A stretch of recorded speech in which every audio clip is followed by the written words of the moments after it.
All right. To turn on the machine. Get it closer. Power button. Lean section power down. Pardon me? Lean section. Not last time. Not the last time. I probably did. That was me. One thing you do want to keep in mind is if you guys are working in here while the machine is running and you bump this button, it's going to stop it.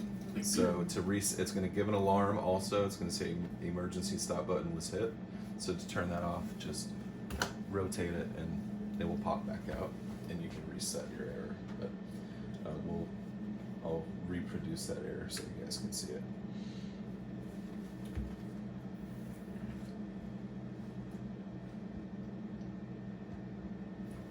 All right, so it's basically a Windows-based PC. So this is your home screen. We'll probably end up changing this to Bowler Dental or something because Jonathan likes it that way. But I changed the screensaver. Yeah. To start couple icons on here, like any Windows computer, My Computer, Recycle Bin, a couple other diagnostic tools for us, and your main control software, which is the operating system for the machine. If for some reason you guys need support from us and we need to log on to the machine, there's something here called TeamViewer. You can open that up and either myself or another person in our office would ask you for, it doesn't look like it's connected to the internet at the moment, would ask you for your ID and your password. Yeah, I'll get it connected.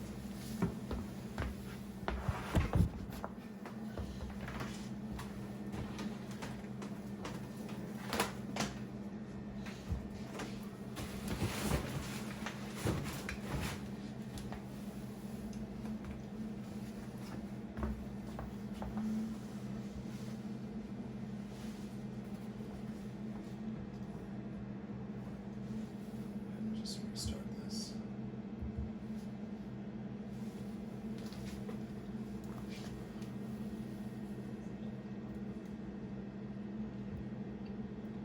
There we go. So there's your ID, there's your password. You just text it to us, give it to us over the phone, whatever's more convenient for you. We'll go ahead and log in and we can see exactly what's going on with the machine or help walk you guys through something that may need to be fixed or whatever the situation is. So to start the control software for the machine, just double click the X-500 icon.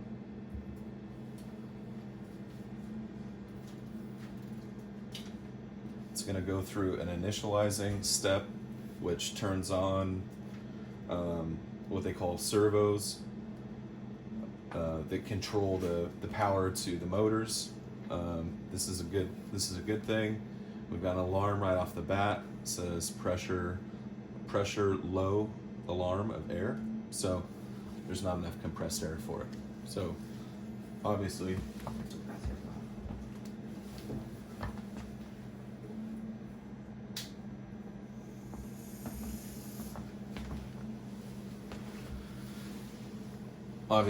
flip the switch and that should fix this. And to reset that air, you just hit reset. It's still low, so we'll give it a second.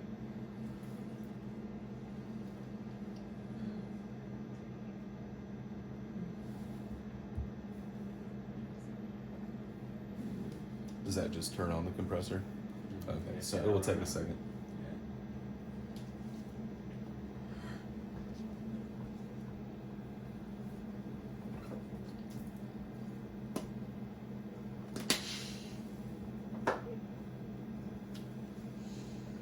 That's right. It's getting up to about 50 pounds now.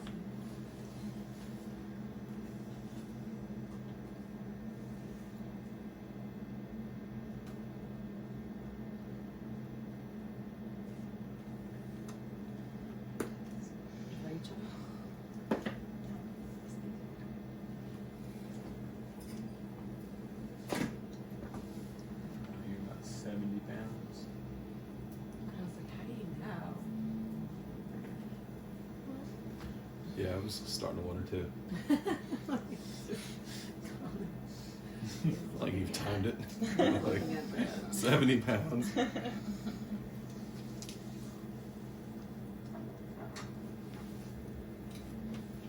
All right, so now it's running normal. Everything is good. All right, so to load a disk, you have a little clamping device in here, which comes out. I should have grabbed a disk. Perfect. Typically, you guys would want to mark some sort of orientation mark or whatever, maybe name your disk when you guys are nesting it in Hyperdent, which we'll go over later on. I always do the label towards the back side of the fixture right here. So that way, when we cut out this front side, you don't have to worry about any of that paper or part of that sticker attaching to the tool and maybe causing a milling issue later on. Then this just goes on like this and rotates. Got a little Allen wrench here.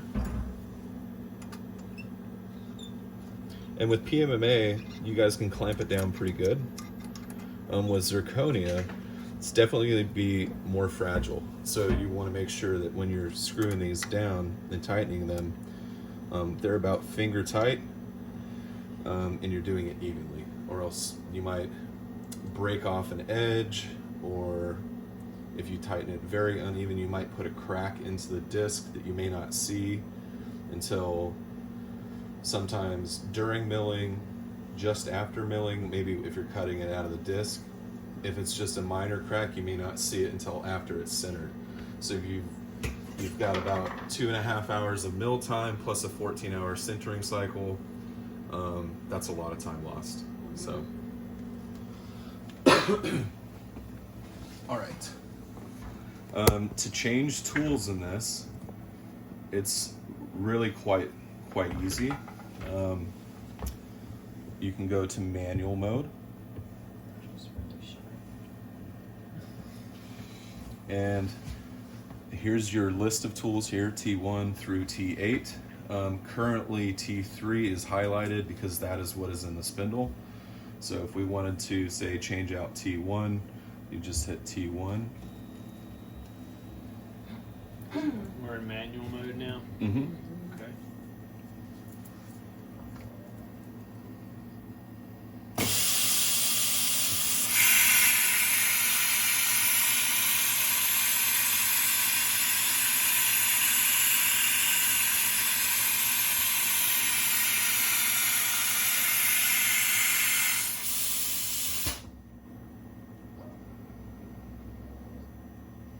Okay, so we'll just for an example, we want to replace T1. It's been in there. It's cut quite a few parts. To open this tool is clamped in there, like any other handpiece would have. You know, any instrument. So holding the tool and pushing collet, it's going to prompt you and say, "Are you sure you want to open the collet?" And you hit OK. Yeah. Okay, go over that last thing you did. Okay. Please. So from removing the tool. Yes, sir. Okay. So to remove the tool, I just usually grab the tool right here by the white collar on it with like 2 fingers and hit collet. And it's going to say, "Are you sure you want to open the collet?" You hit yes or okay. And then that closes it. To place the tool in there again, you hit collet, hit okay, and then call it again. And I take this white collar all the way back till the tool won't go in anymore. What was the issue where we had the little white collar slipped or something? Yeah. So maybe during milling or when it put the tool away, this might have been angled just a touch and it pushed the tool slightly. So that is more of a manufacturing issue with the tool.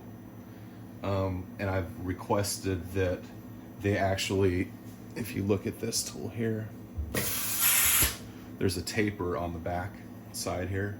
So when the spindle goes to pick it up, if it is at all angled just a hair, it will kind of self-align. With these bigger PMMA tools, that chamfer is not big enough. So I've asked them to increase that and then tighten the collar. So increase that chamfer and tighten this collar so it won't slip.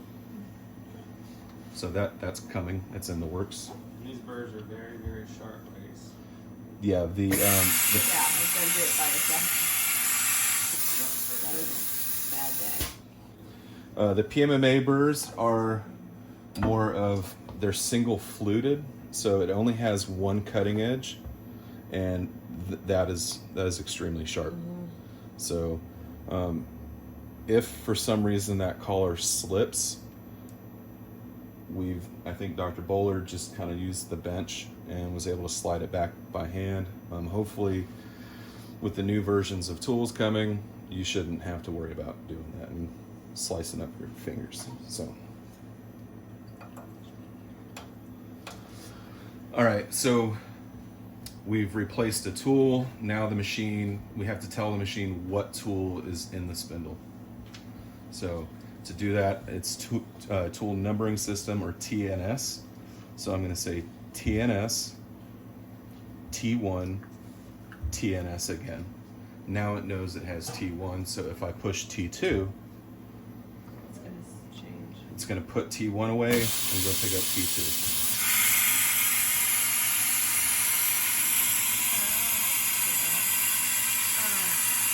So if you were to remove a tool on the left side, you don't have to push collet, you can just pull it out, or you still have to push collet? Correct. Okay. Correct. Yeah. The only time you really have to, I mean, we can pull any of these out, like you said, at any time, and you don't have to tell the machine that you changed that tool or anything. It's when you remove a tool from the collet that you have to remind it and say, all right, here's what I put back in there. So when you hear air blowing when it's doing this, what is it doing? Changing a tool. Is it blowing air to clear out debris? It's two things. The collet is air actuated, so it's using that air pressure to open the collet. It also blows air through the spindle, and it blows onto the tool. So if there's any debris, zirconia or PMMA on the tool as it's picking it up, it's blown off. How do we know when to change a tool? So there is a tool info button here that has your tool life. I have not yet dialed this in for these specific tools. That is something that's happening shortly here in the near future, where I can set this up so the tools that you buy from us are represented in here correctly. So to say we just replaced tool 1 and we want to reset it. So we're just going to hit T1. I'm just going to say reset. And it will clear it out. If you replaced all of them, just hit reset all and reset them all. So at this point, that isn't a representation of anything for us at this point? Not yet. Not yet. So at this point, how would we know to change a tool? With the PMMA tools, they should last quite a long time. It's the zirconia tools that you want to keep an eye on. You should at least be able to get 20 to 25 arches out of a set of tools. How will we know when it's time to change them? In the future, you're going to be able to look at your tool information page. Currently, you're going to look at the surface quality of the part. Okay. All right. So it's a little bit subjective, unfortunately. Okay. But And then, as far as vacuuming out the chamber, Mhm. I know we need to be careful not to break that smallest tool. mhm. And then, I have a fix for that, so that doesn't happen. go ahead. I've got to change something in the software, and it's going to pick up a different tool that's not easily broken. So, because the machine always needs a tool in it, I'll probably pick up maybe a 2mm or the 3mm at the end of every program instead of the 0.6, leaving it with the 0.6mm. So currently, the machine leaves the last tool that was used in the spindle. And it's usually the smallest, most fragile one. So we're going to change that so that it's always a bigger tool, and when you're vacuuming things out, then you don't have to worry about breaking it. Or the other option is just remove the tool, set it aside, and put it back in when you're done vacuuming. So the cleaner is to turn on suction. So you could use a brush, blow everything down, or just use the shop vac and vacuum everything out.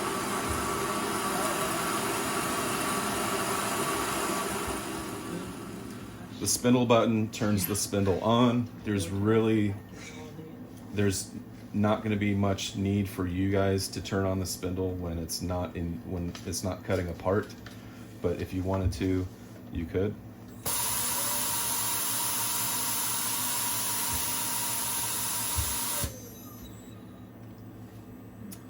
TLC is tool length compensation. So if you hit that button, it should go measure the tool.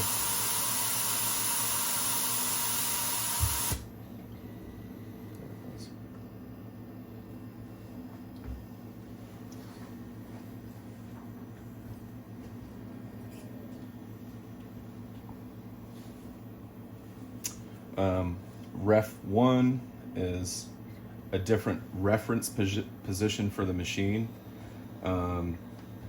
Basically, there's switches inside the machine that tell where the machine is at all points, any position. So it's got basically a home position that it will go to and move back. If you hit Ref 2, it's gonna go up, it's gonna turn this table, and probably come back down.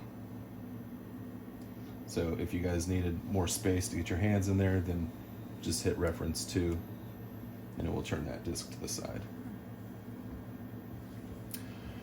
You can manually jog this machine. I don't foresee a reason for you guys needing to do that unless it was for a diagnostic purposes or we instruct you to do it. But basically, you can jog in 10 millimeter increments. Let's see here. What does jog mean? Just to manually move the machine. So if I hit Y plus, it just moved a millimeter in the positive direction. So is that what all those pluses and minuses are, or just different ways it can move? So yeah, it's each axis and a plus, a positive or a negative movement.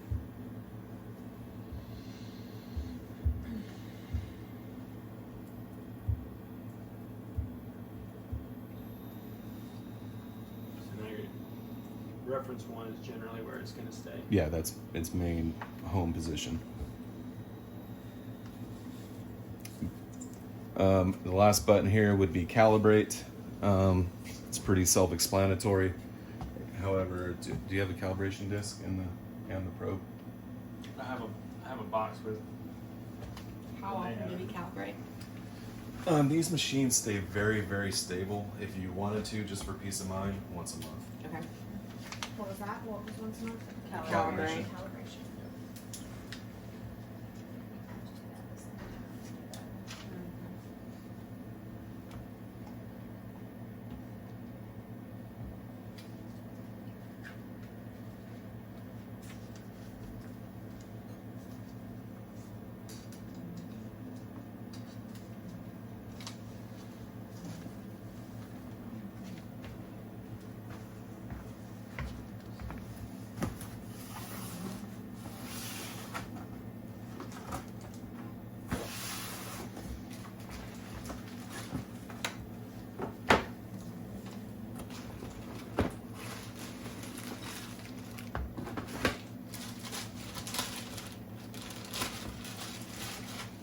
Okay, so we'll pull this disc out.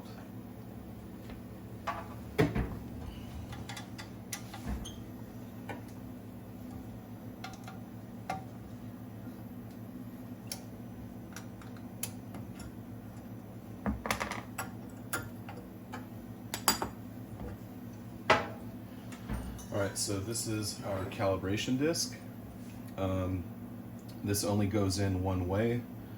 You definitely want to vacuum out your fixture and make sure that there's no debris in there when you put this in there, just to make sure it's nice and clean and that this is sitting flush in there. So.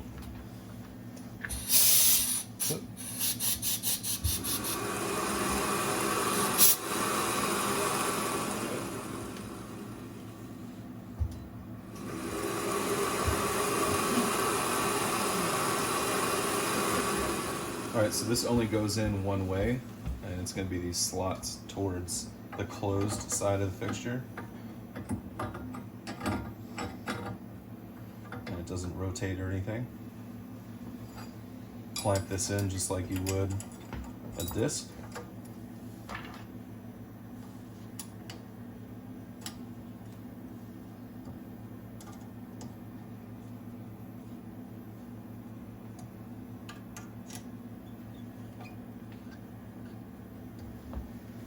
And then there's a small cap right here that's attached to kind of a little wire, and it's a plug for this calibration tool. So that only goes in one way. You kind of have to, you can look at the slots and just match them up. And then you'll remove whichever tool is in there. So let's just do reference 2 so we have a little bit more room.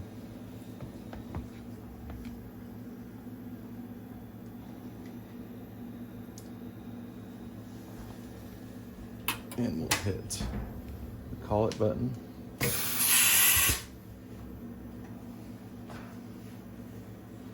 And then we're going to slide this into the call it. Let's see here. Will you hit that call it button for me, please?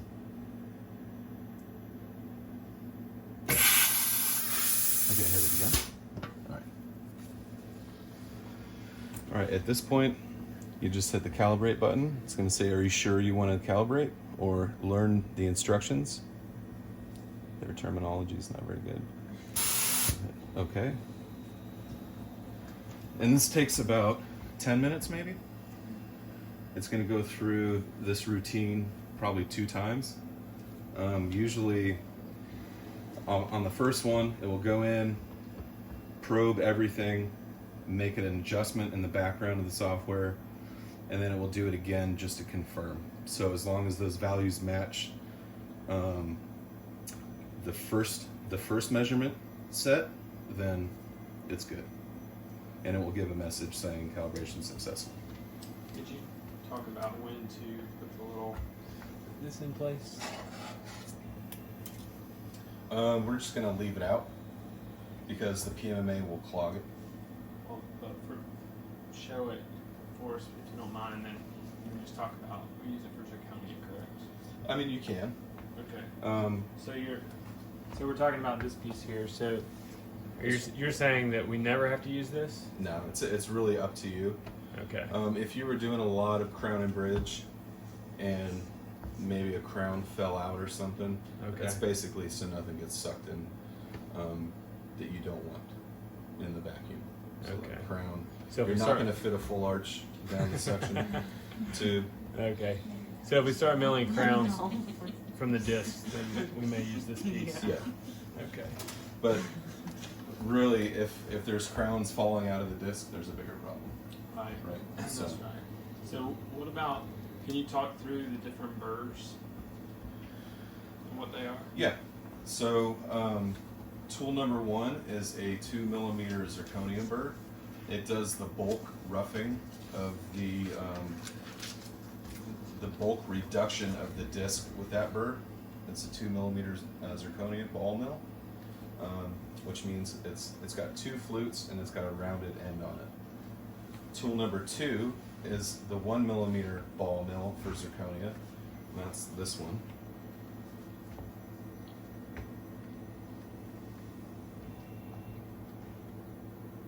It's kind of hard to see. Okay. Tool number 3 is a 0.6mm ball mill, for which we share between zirconia and PMMA.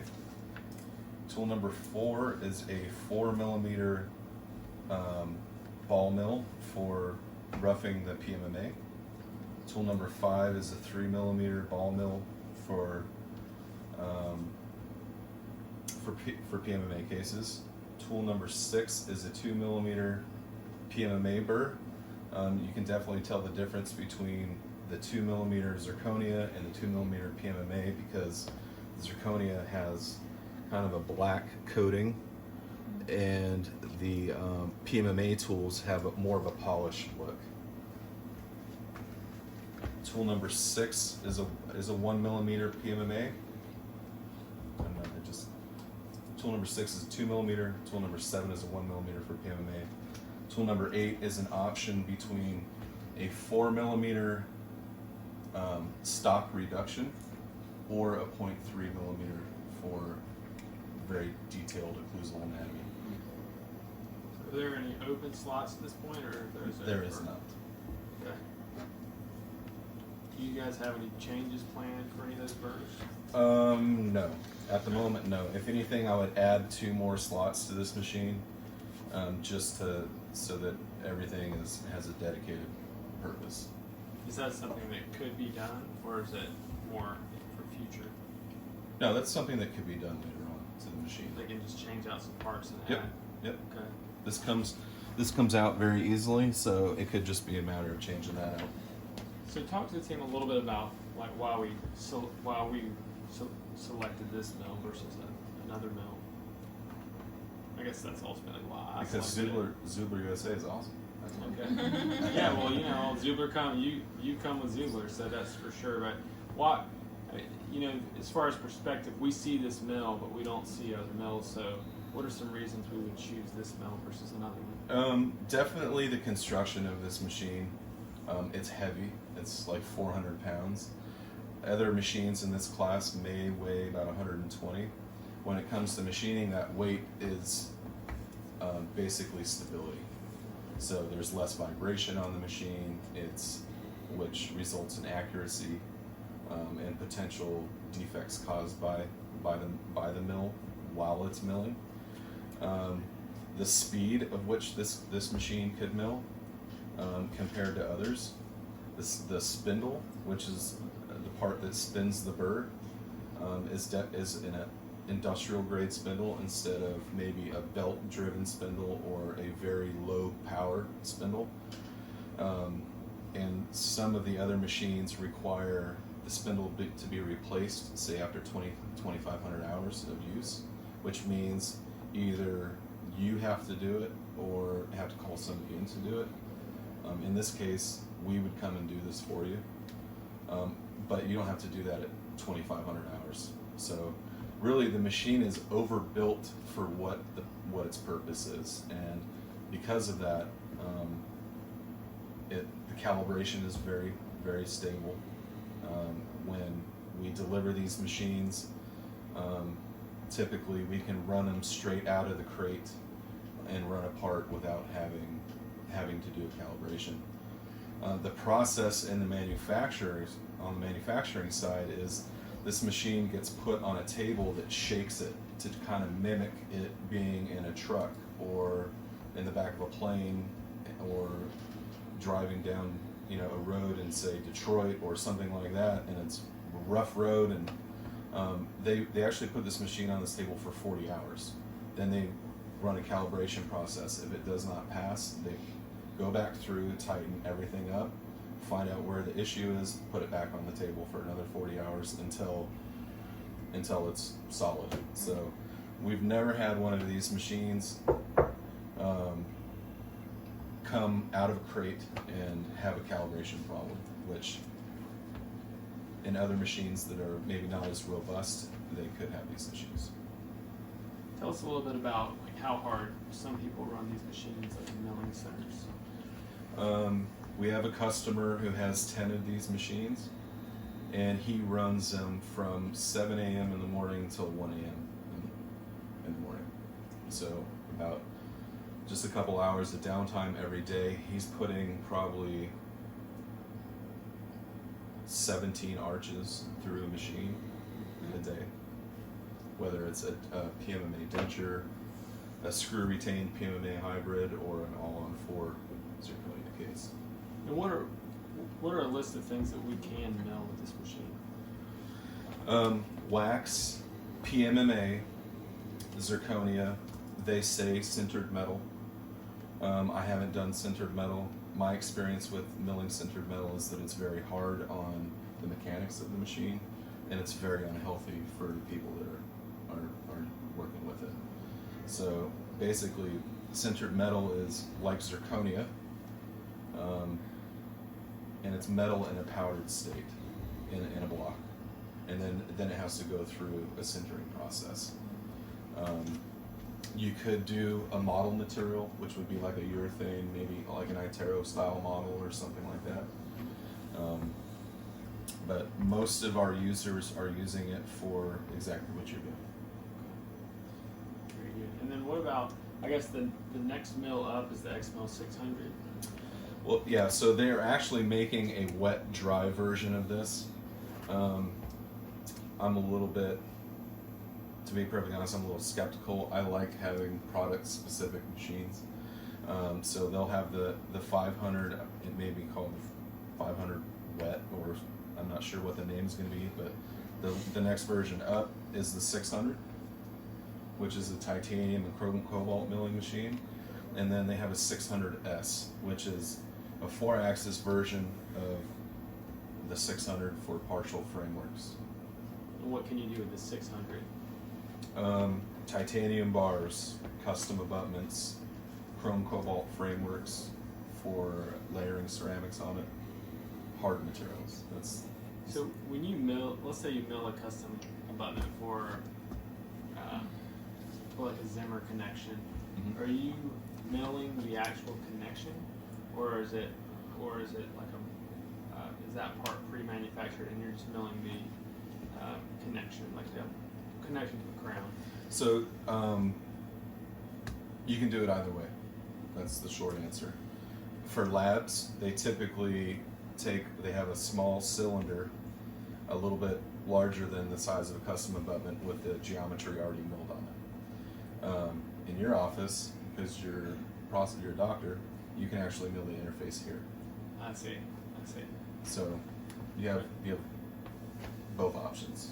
Obviously, milling it from a disc of titanium is more economical than buying a pre-made blank, because you're paying for that company's FDA process. They're usually $250,000 machines that are making those blanks, and their process control. Okay. Very good. Well, it looks like we've successfully made it through a calibration cycle. Yep. So just hit OK. Are there any other errors or problems that we should hopefully not expect, but that we would know how to manage when we get there? The only thing I've run into is maybe an occasional broken tool. If that happens in the middle of a cycle, every time the machine picks up a tool or goes to put it away, it measures it. So it's got a tolerance to fall into. So if it doesn't find that it's that same measurement or within that tolerance, it's going to throw an error and say abnormal tool measurement. If that happens, you can replace the tool and pick up right where you left off, which is nice. Some other So do not remove if you have an error, do not remove the disc, and do not Hit abort. abort, yeah. You've got to just change your tool and continue on. If you abort, I guess you can leave it in, right, and mill the whole thing again. It's just going to mill air. right. So It'll at that mill point, air for a while. it's time. Right. Yeah. So but if you remove the disc, you're done. You're done. But if you abort, basically, if you were 90% through, you have to start over. And in that particular case, you knew based on the percentage that it was close enough that it really was fine. Yeah. Like it had already milled all the connections and the teeth looked Yep. pretty good. Yep. But very critical not to abort the milling process. Yeah, and if you do abort the milling process, I will show you guys today how to go back to Hibernate and just post out maybe those 3 steps for that tool, Okay. and make a separate NC file for that. So there's two ways to do it, but the machine does remember where it stopped or where that error occurred, and will just pick up. Is there anything else we can do to mess this thing up? Things to avoid. Along with your calibration process, I'd look upstairs and just double check the water level on the coolant tanks, because that's what keeps the spindle cooled. It doesn't lubricate the spindle, it's strictly for cooling purposes. But if the spindle does overheat, then you could damage the ball bearings that are inside, and So when you'll we be calling me. So when we do the oven cycle that we were going to do once a month, we'll just check our fluid levels as well. All right. Another big thing would be make sure the suction is working, especially with zirconia. With plastic or PMMA, not so critical. It's going to be messy, if anything. But with zirconia, that powder is so fine that if it does get into the mechanical components, it's basically like putting sand into your engine in your car. So always want to make sure that that's operational also. And you can always just test it from down here.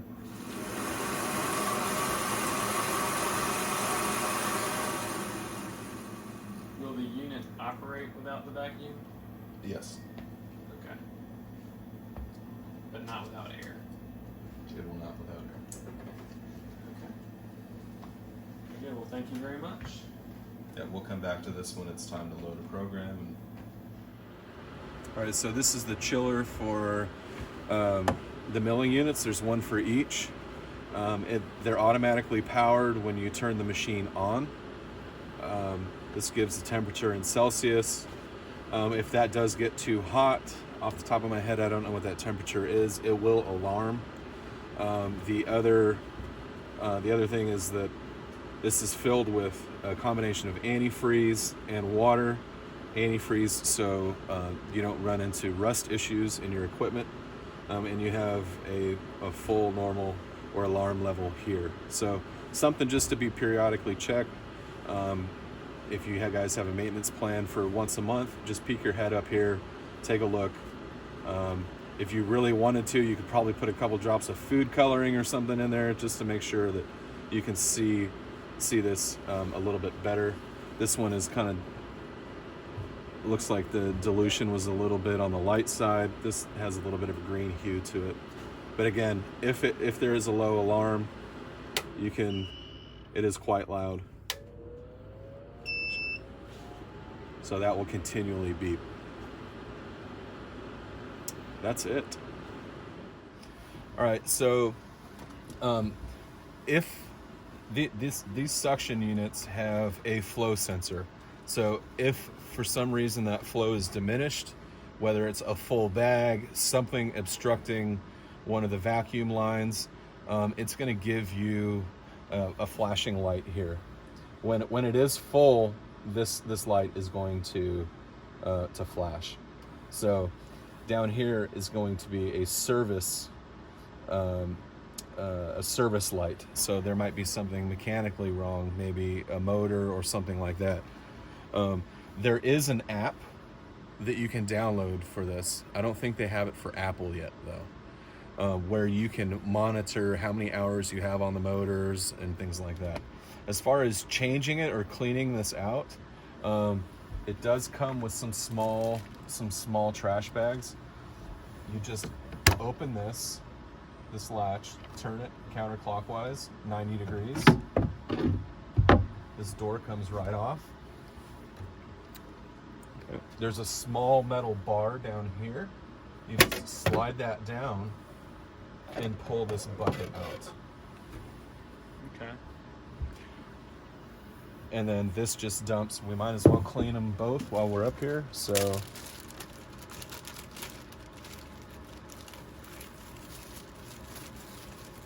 we can just leave this bag up here so it's full. Yeah, I may do it like a trash. Put the trash bag in a trash can, maybe.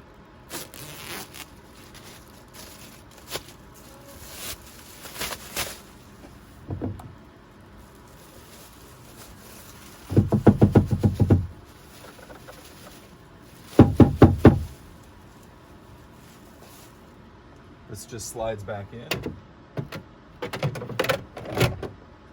lifts it back up, and you are good to go. When putting this back on, you always want to put this bottom lip on first, and then that's going to slide up, rotate that clockwise 90 degrees, and latch it down. So if you are running a lot of PMMA, I would check this probably once a week. With zirconia dust, it's so fine that it's going to take some time to fill it up.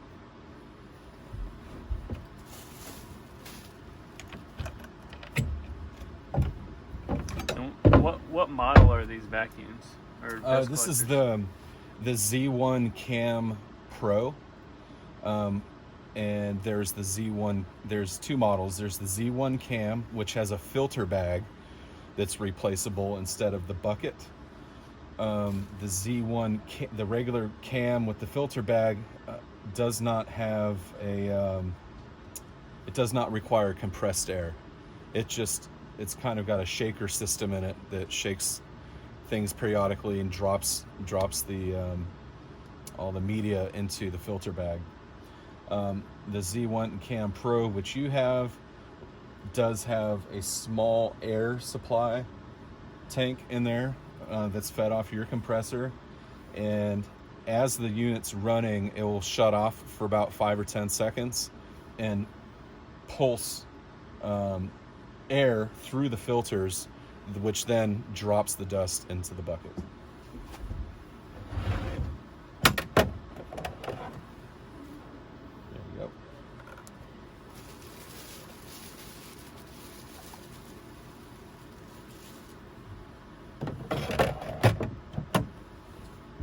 Real easy.